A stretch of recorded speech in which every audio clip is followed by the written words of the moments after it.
नमस्कार। आज का हमारा टॉपिक है कैटल ट्रेसपास। कैटल ट्रेसपास का मतलब क्या होता है, पहले हम इंग्लिश में समझते हैं, फिर हम इसे हिंदी में ट्रांसलेट करके आपको समझाएंगे।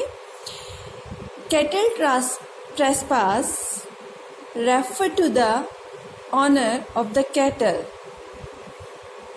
that is liable if his cattle commit trespass on the land of another person. The liability in such a case is strict, and the owner of the cattle will be liable even if the vicious propensity of the cattle and owner's liability of knowledge are not proved. There is also no necessity of proving negligence on the part of the defendant. Example cattle for the purpose include bulls, cows, sheep, pigs, horses, asses, etc.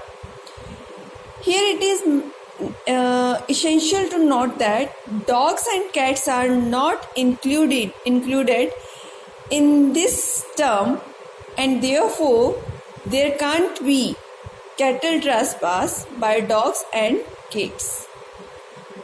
So what does mean by cattle trespass?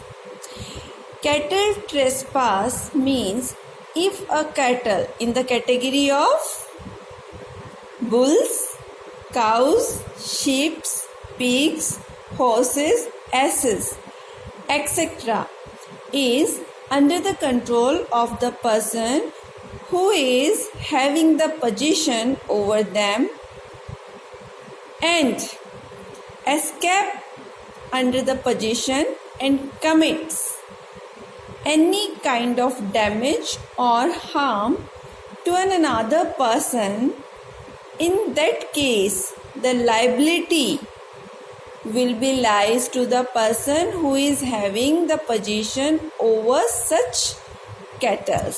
So, cattle trespass in a simple meaning imposes the liability on the owner of the cattle even if there is no knowledge of the cattle trespass.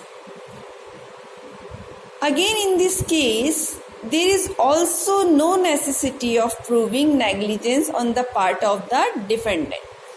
It means if any act, any damage or harm committed by any cattle comes under the category of these animals, the owner of the cattle will be held liable whether he is having the knowledge of the trespass or not.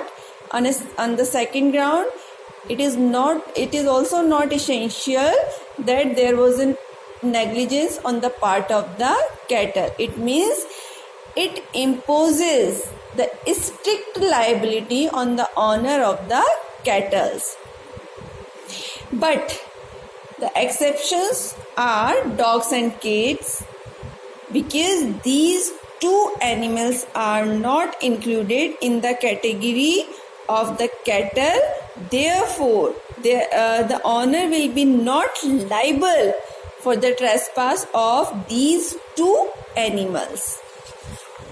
अगर हम इसे हिंदी में बात करें तो हम ये समझ सकते हैं कि कैटल ट्रेसपास का मतलब होता है वह व्यक्ति जिसने गाय, बैल, बकरी, भेड़, घोड़े, गधे इत्यादि पशुओं को अपने आधिपत्य में रखा हुआ है।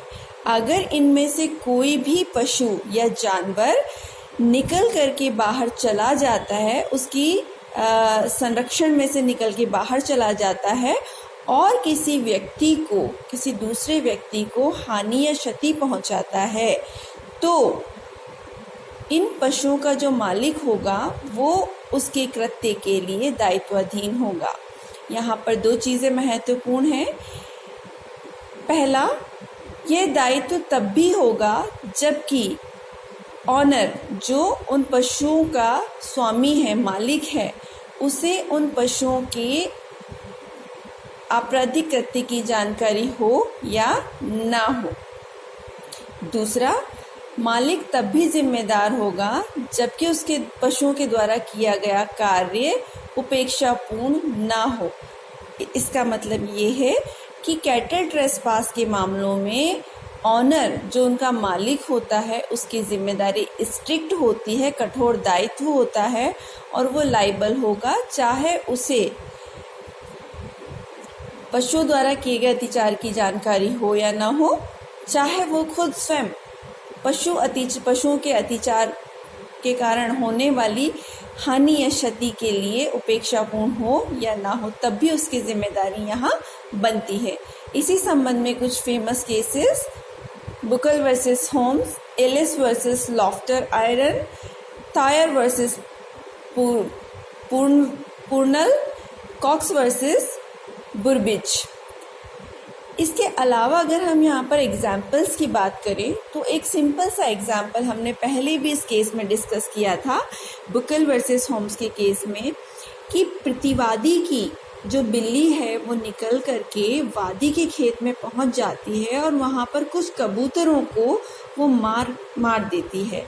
जब वादी ने बिल्ली द्वारा किए गए अतिक्रमण के लिए प्रतिवादी पर केस फाइल किया तो न्यायालय ने यह कहते हुए केस खारिज कर दिया कि कुत्ते और बिल्ली की प्रवृत्ति जो होती है वो मांसाहारी प्रवृत्ति के जानवर हैं और सीमा से निकलकर यदि वो अपने भोजन के लिए किसी जानवर को मारकर खा जाते हैं तो यहाँ पर उनकी दायित्व नहीं होगा।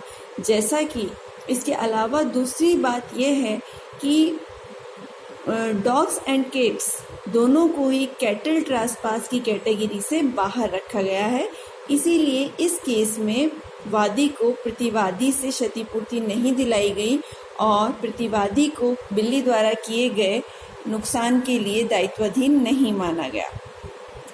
कुछ अन्य प्रकार के केसेस भी हो सकते हैं जहां पर सामान्य लायबिलिटी होती है, जैसे कि it may also be possible to commit various torts through the instrumentality of animals।